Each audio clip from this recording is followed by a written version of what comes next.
Diante disso, agora eu peço que vocês abram suas Bíblias em Colossenses 2. Nós vamos ler do versículo 6 até o versículo 10.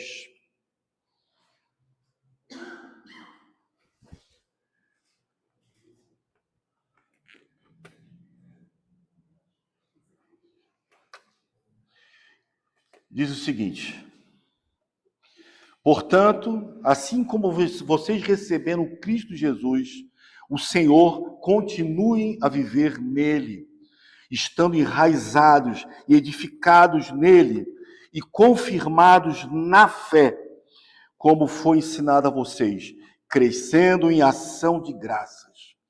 Tenham cuidado para que ninguém venha a enredá-los com a sua filosofia e vãs sutilezas, conforme a tradição dos homens, conforme os rudimentos do mundo e não segundo Cristo.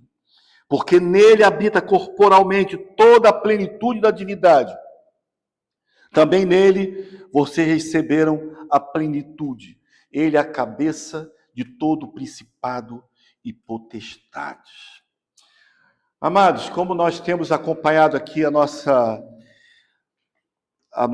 pregação em Colossenses, o livro de Colossenses, contextualizando mais uma vez, que eu acho importante isso, Paulo, ele escreve da prisão.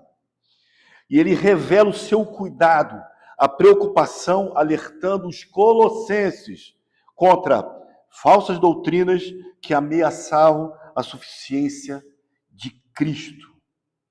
Misticismos, legalismos judaicos e filosofias humanas.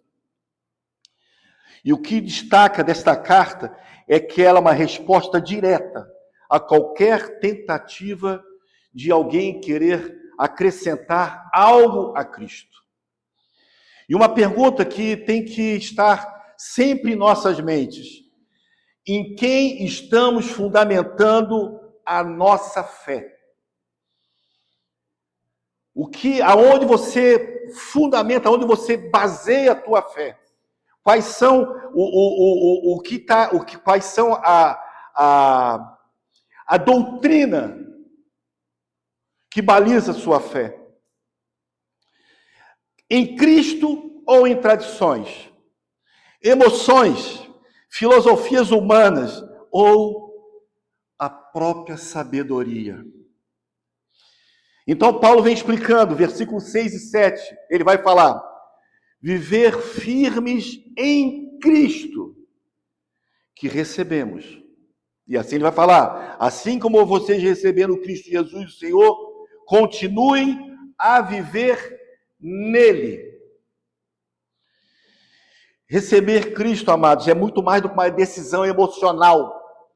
É reconhecer o Senhor soberano sobre tudo e em todas as coisas, em minha vida, em sua vida, em nossas vidas. Receber Cristo não é uma emoção. É algo muito mais profundo do que isso. É reconhecer como soberano na nossa vida. Nós não nos tornamos aptos. O Senhor nos criou aptos. E essa aptidão, ela é revelada pelos nossos frutos. A salvação, ela se torna visível quando começamos a ter uma vida transformada, detalhe, vista pelos outros. Eu não sou crente porque eu afirmo ser crente, mas sim pela maneira que eu vivo, na maneira que eu reflito a identidade cristã na minha vida. Muitas vezes nós nos deparamos com pessoas que falam: mas eu sou crente também. Eu também sou crente. Ah, qual a igreja que você vai? Não, vou naquela. Tá, mas e o teu fruto? Porque se nós não somos transformados pelo Evangelho, se alguém não percebe a transformação na minha vida por causa do Evangelho, eu sou apenas um convencido.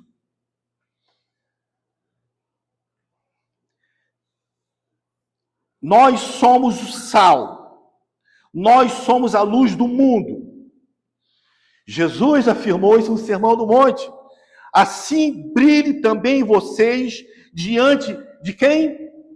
Dos outros, para que vejam as boas obras que vocês fazem e glorifiquem o Pai de vocês que está no céu. Perceberam isso? A nossa diferença, ela tem que ser vista por outros.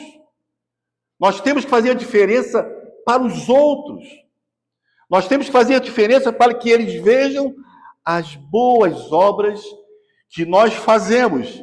Não no sentido de, como a gente já aprendeu em Tiago, as boas obras é a manifestação da minha conversão. As boas obras são aquilo que eu faço não para merecer algo. Eu faço porque algo já está em mim. Eu já fui apto pelo Senhor. E o resultado dessas boas obras não é para que eu seja enaltecido. Não é para que eu seja elogiado. É para que o Senhor seja glorificado. Louvado seja o Senhor. Em todo o tempo. E nós temos que estar atentos a toda sorte de doutrina e ideologias que o mundo vive. Mas também observar como eu estou diante da sã doutrina, amados. Nós insistimos na igreja, o Rodrigo insiste, eu insisto, quando falamos da necessidade de lermos as Escrituras. Não estamos dizendo isso para que você seja salvo por isso. Ler a palavra do Senhor não te salva, mas ela te qualifica. Primeiro, para que você não seja enganado. E nós vamos ver isso na Bíblia. Jesus, quando ele é confrontado com os saduceus, não sei se vocês lembram dessa passagem, que perguntam para ele com qual irmão ficaria a viúva na ressurreição. Jesus, ele, olhando, conhecendo as Escrituras, ele observa que ele fala prontamente e desmascara qualquer tipo de desculpa que eu possa dar. E ele vai falar: o erro de vocês é o fato de não conhecerem as Escrituras, nem o poder de Deus. E muitas vezes nós questionamos, muitas vezes nós perguntamos, mas Senhor, por que isso? Amados, tem respostas. Você não conhece as Escrituras, você não conhece a Deus. E nem o poder. Muitas vezes duvidamos do poder de Deus porque nós achamos que Ele pode fazer o que eu quero. Eu mando em Deus. Senhor, faz isso. Senhor, faça assado. Mas quando nós conhecemos as Escrituras, nós reconhecemos a soberania dEle. Que Ele faz tudo o que Ele apraz. E tudo que Ele faz é bom. Às vezes nós nos confrontamos com isso. Muitas vezes nós concordamos que o Senhor, tudo que Ele faz é bom, quando todas as coisas estão maravilhosas. Mas o grande segredo, conhecendo as Escrituras, é saber que Ele também é grande e é maravilhoso nas coisas ruins que acontecem em nossas vidas. Ele é soberano. Ele não é pego de surpresa. Ele não tem um plano B. Ele determinou. Ele ordenou. E se Ele determinou, se Ele ordenou, é bom.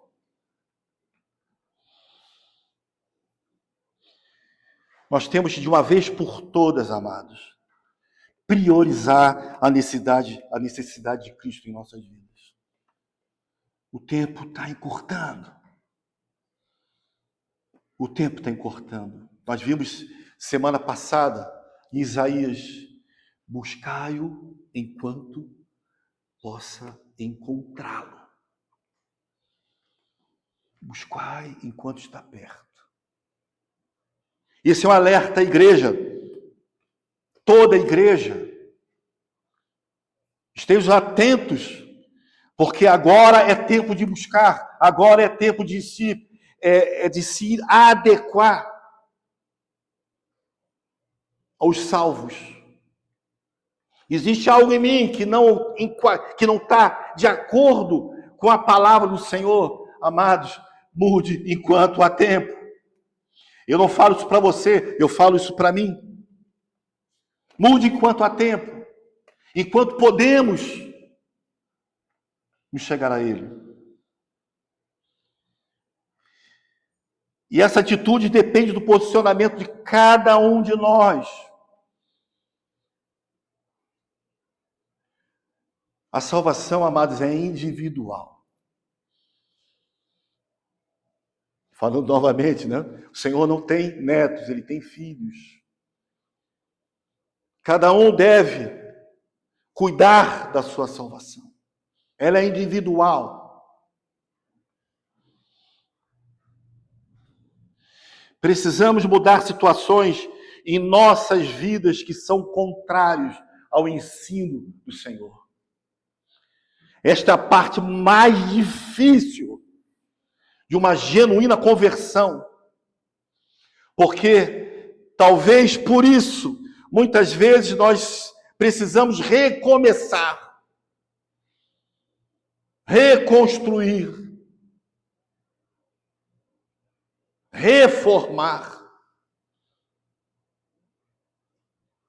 Conversando certa vez com um engenheiro, ele falou que é muito mais fácil você começar uma casa pelo início, pelo fundamento, do que você pegar uma casa pronta e transformar ela, porque nem sempre. Porque às vezes é muito mais difícil. Coisas têm que ser retiradas. Coisas têm que ser transformadas.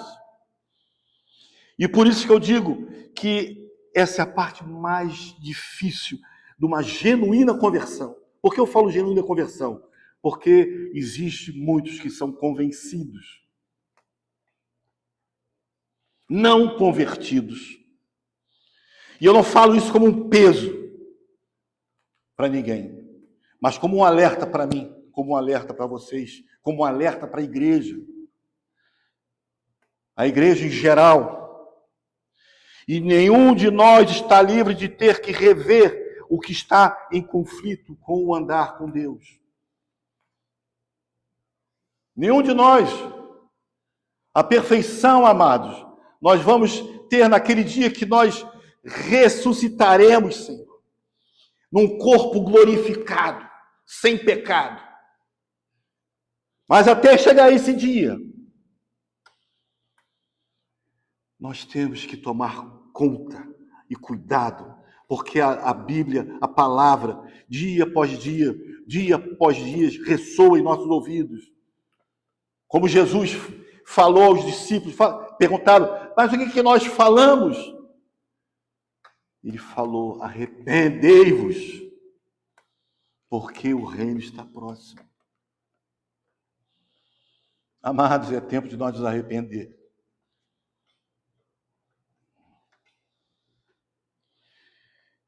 E aqui Paulo vai falar, continue a viver nele. E ele vai falar de perseverança, ele vai falar de crescimento, de dependência contínua. Ele usa as expressões enraizados, edificados, que indica estabilidade, que indica um processo espiritual contínuo.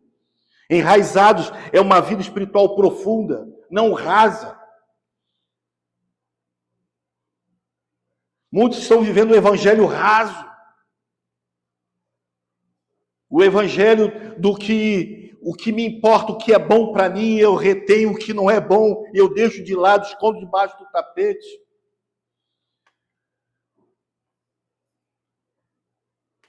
Vou repetir mais uma vez para vocês, que eu já falei várias vezes. Quando eu escutei Romanos, Paulo falando que tudo coopera para o bem daqueles que amam o Senhor. Quando eu escutei isso pela primeira vez, eu falei, agora sim eu estou bem. Porque tudo vai cooperar para o meu bem. Então o que eu fizer de errado coopera para o meu bem. Só que eu esqueci, eu não sabia. Que cooperar para o meu bem significa que o Senhor, Ele vai agir na minha vida, que eu tenho que abrir mão dos meus erros.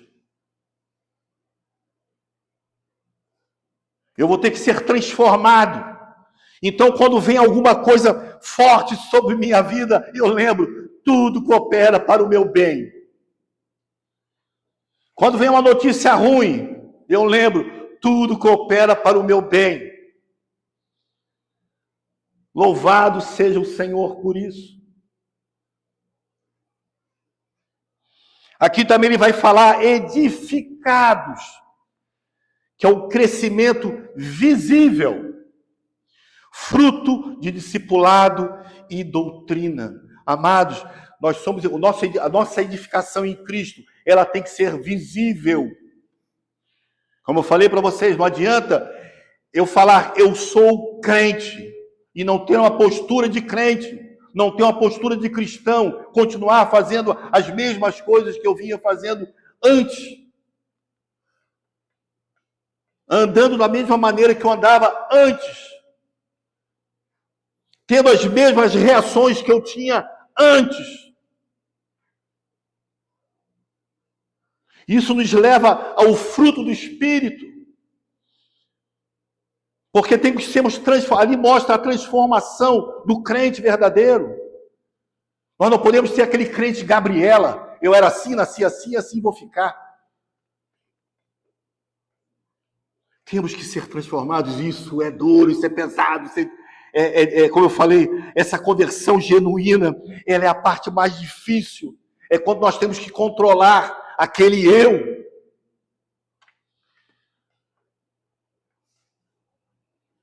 E é isso, nós somos desafiados. Essa carta que Paulo escreve aos Colossenses, ela é extremamente atual. Porque ela está nos alertando contra essas coisas que o mundo tem mostrado e até mesmo o que nós estamos achando. E essa manifestação, espiritualidade, não é de experiências místicas, como muitas vezes nós vemos em louvores, pessoas tendo ali atitudes emocionais. A verdadeira conversão não é emocional, ela é verdadeira. Porque a emoção é algo passageiro e a conversão é algo contínuo e eterno.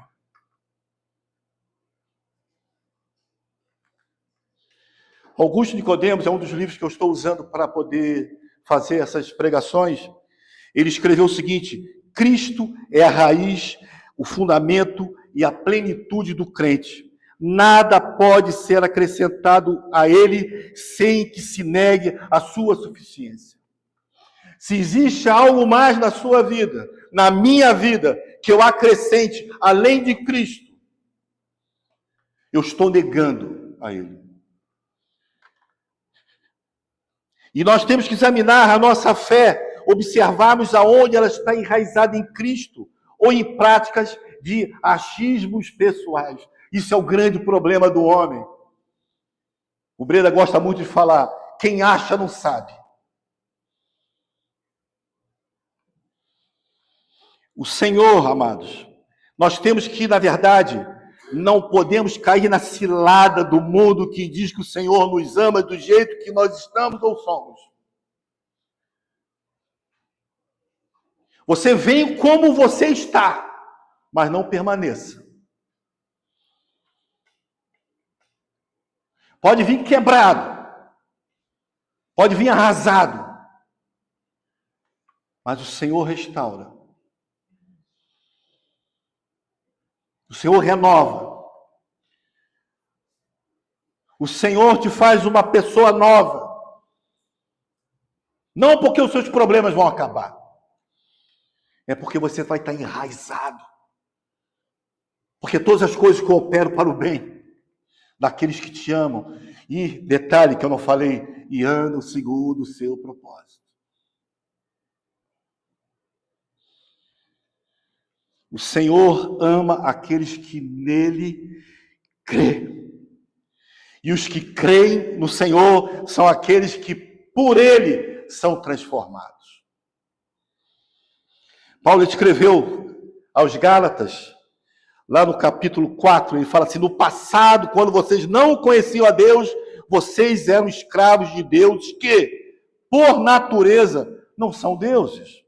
Mas agora vocês conhecem a Deus, ou melhor, agora vocês são conhecidos por Deus. Que maravilha isso! Como é que estão, então, voltando outra vez a rudimentos fracos e pobres, os quais, de novo, querem servir como escravos? O que me chama a atenção é que não somente conhecemos a Deus, amados, somos conhecidos por Ele. Ele conhece cada um de nós. Conhece, ele nos conhece antes mesmo de sermos gerados. E no versículo 8 ele vai falar: cuidado com essas filosofias e tradições humanas. E ele vai falar: tenham cuidado para que ninguém os venha enredar a sua filosofia e vãs sutilezas. Paulo ele alerta contra essas ideias, não segundo Cristo, mas segundo filosofias e vãs sutilezas, que são pensamentos humanos que substituem a revelação divina. Uma coisa sutil é algo que acontece assim, bem devagar, aos poucos. Vai se transformando em uma verdade em nossas vidas. E a sutileza do engano está em misturar o evangelho com mais alguma coisa. E o perigo que estamos vendo em Colossos é o mesmo que a igreja moderna, é o sincretismo. É misturar Cristo com psicologia secular, espiritualidade alternativas, legalismos. Isso se chama sincretismo.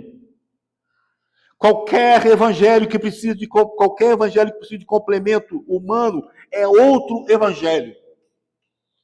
Segundo Paulo, anátema. Segundo Paulo, maldito. Paulo diz que se ele acrescentasse alguma coisa do seu sentimento, do que ele achava, isso seria anátema. E anátema é uma palavra muito forte, significa maldito. E quais são essas influências que têm moldado a nossa fé? Elas são bíblicas ou culturais? Ou tipo, todo mundo faz dessa maneira? Ou então aquela ideia, aquela falácia que diz que vai dar tudo certo.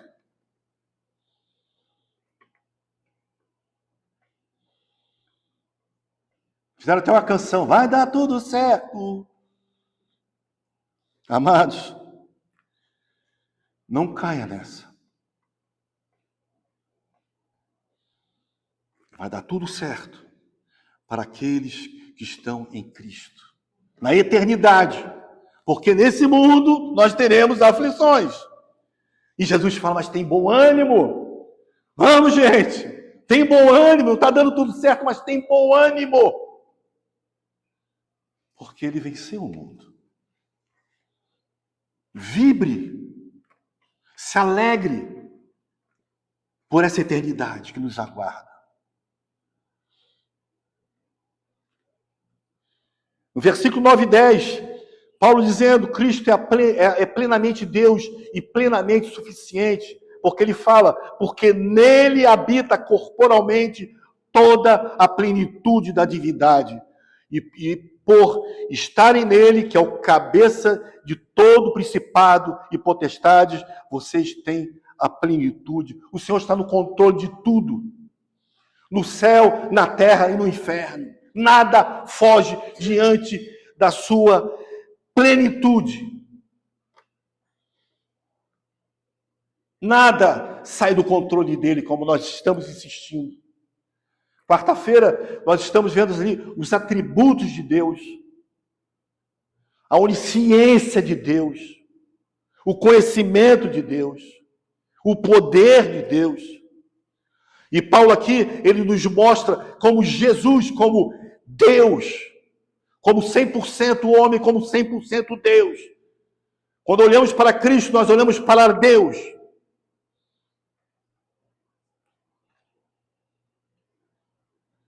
A plenitude da divindade de que em Cristo habita toda a natureza e atributos de Deus. Corporalmente, como ele fala, porque reforça a encarnação. Jesus é Deus em forma de homem.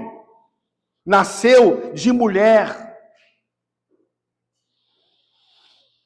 E aqui Paulo ele fala algo maravilhoso. Vocês têm a plenitude. Quem é a plenitude? Cristo. Tudo que precisamos está em Cristo.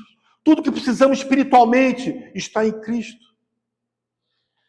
Nós estamos em Cristo, Ele é suficiente para todo aquele que nele crê. A suficiência de Cristo significa que não necessitamos de mediações, não necessitamos de ritos adicionais, experiências esotéricas. Muitas tradições católicas romanas, ou até mesmo neopentecostais, eles desviam a suficiência de Cristo. Você tem que fazer isso para alcançar isso. Você tem que fazer isso para alcançar aquilo. Alguns até pedem dinheiro para que o Senhor se manifeste. Você tem que dar tanto para você receber algo do Senhor. Não precisamos de intermediários. Não precisamos de corredentores. Não precisamos de ninguém que interceda com o Pai. Nós temos acesso a Ele. O véu que separava, ele foi rasgado. Nós temos acesso a Deus. Não precisamos de santos, não precisamos de corredentores, não precisamos de pessoas que cheguem ao Pai e interceda pela minha vida, pela sua vida. O Senhor é a plenitude de Deus em nossa vida, Jesus. Cristo se revelou totalmente e nos deu tudo o que é necessário para a nossa vida e para a piedade. A supremacia de Cristo está em sua autoridade sobre tudo, poder e domínio. Eu e você, amados, não precisamos buscar mais nada.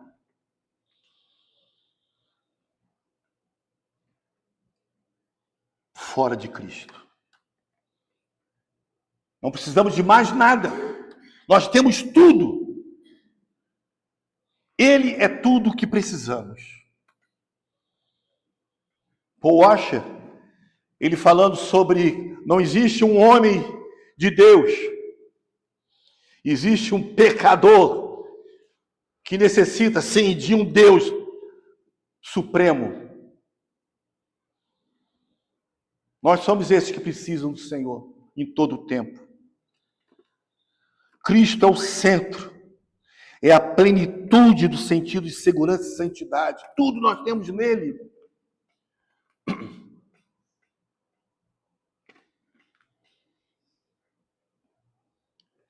Vamos concluir, então.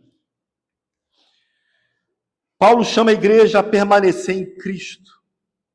Aquele que é supremo sobre tudo e suficiente a todos. Não precisamos de um cristianismo moderno. Não precisamos fazer fórmulas atrativas.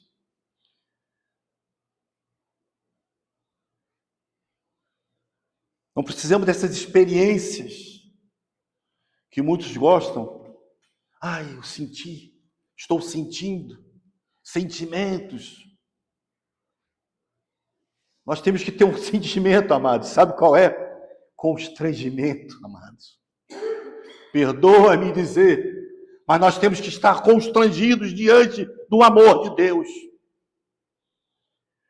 Esse sim é o sentimento que nós temos que ter.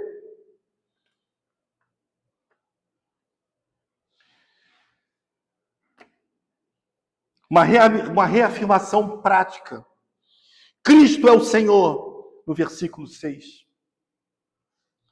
Cristo é o fundamento da fé, no versículo 7.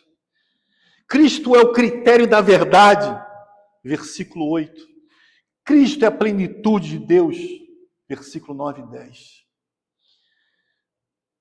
Não há vida cristã verdadeira fora da suficiência de Deus.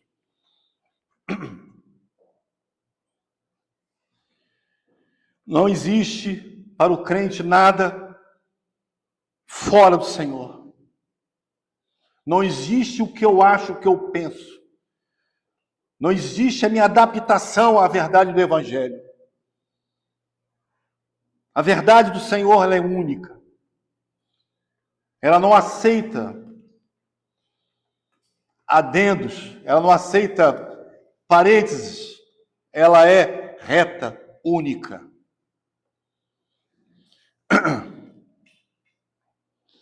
E eu quero aqui ler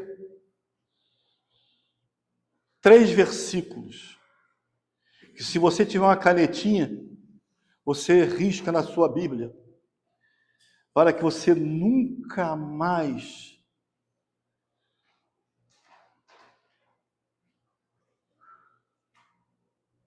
tenha dúvida sobre isso. E a primeira está escrito em João 1:16.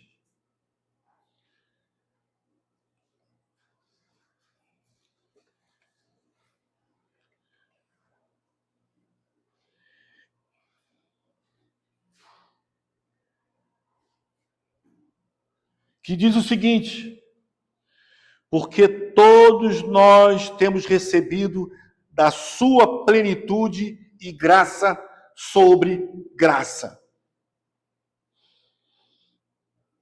Graça sobre graça.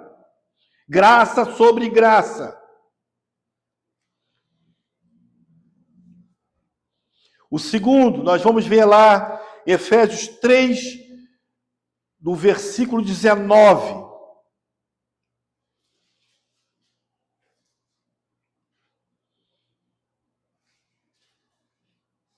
Que diz o seguinte: e conhecer o amor de Cristo que excede todo entendimento, para que vocês fiquem cheios de toda plenitude de Deus. Terceiro e último,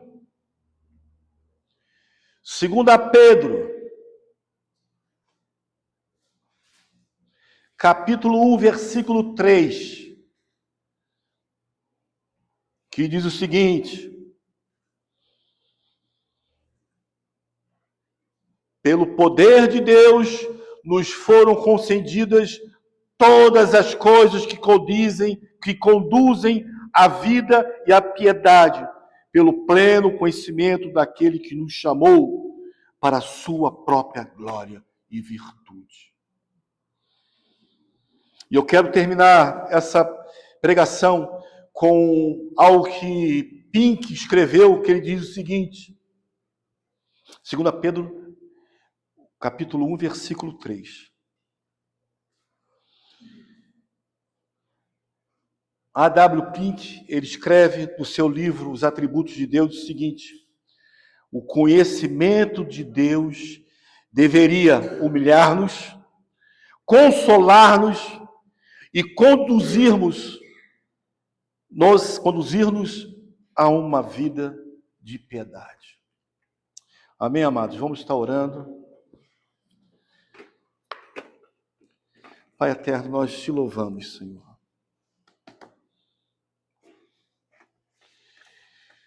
Ó Senhor, quão pequeno nós somos diante da tua grandeza, Pai. Quão maravilhoso, Senhor, é poder estar aqui, Senhor, de posse da tua palavra, Pai, entendendo a tua palavra, Senhor. Quão é maravilhoso, Senhor, saber que temos um Deus que nos conhece. Como é maravilhoso, Senhor, podermos estar reunidos, Senhor, diante do Rei dos Reis, Senhor, diante do Senhor dos Senhores. E te louvamos, Pai, porque reconhecemos que não somos merecedores, mas pela tua misericórdia e graça, Pai. Um dia, na tua soberana vontade, tu nos despertou, Senhor, para a eternidade, Pai. E que isso seja verdadeiro em nossas vidas, Senhor. E que possamos ansiar por esse dia, Pai. Que possamos consertar aquilo, Pai, que está distante, Senhor, da tua vontade, Pai. Que possamos refrear o pecado, Senhor, que habita em nossas vidas, Senhor. Que possamos reconhecer, Senhor, que necessitamos ser transformados. Que necessitamos ser transformados, Pai. E nós pedimos que o teu Espírito Santo nos convença, Senhor, da tua justiça, Pai. Nos convença, Senhor, do juízo, Senhor. Nos convença do pecado, Pai. Para que possamos ser, naquele dia, encontrados por ti, Senhor. Naquele grande dia, Pai. Onde tu virás resgatar a tua igreja, Pai. Onde iremos viver eternamente contigo, Senhor. Reinando contigo, Pai. Sem choro, sem dor, sem lágrimas, Senhor. Onde tudo será passado, Pai. E nós estaremos contigo eternamente, Pai. Mais uma vez eu te louvo e agradeço pela oportunidade de estarmos aqui, Pai. Abençoa as nossas vidas, Senhor. Que a tua graça, Pai, que o teu amor e a comunhão do Espírito Santo estejam conosco hoje e eternamente. Amém, amém e amém. Amém, amados?